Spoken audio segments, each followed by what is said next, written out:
You manage a Power BI semantic model called Model 1 that includes a sales table and a products table.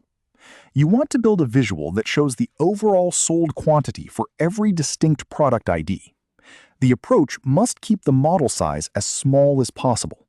What should you create in Model 1? Option A, a calculated column. Option B, a measure. Option C, a hierarchy. Option D, a calculated table. Let's consider what we are trying to achieve here.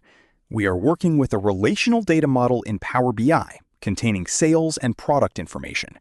We need to present aggregated data in a visual while being mindful of how our design choices impact the underlying memory footprint and overall efficiency of the semantic model.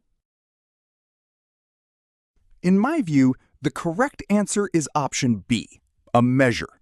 To display the total quantity sold of each unique value in product ID within a visual, you need an aggregated calculation, which is best achieved by creating a measure. Measures are evaluated on the fly and do not consume physical storage space per row in the Vertipack database, thereby minimizing model size.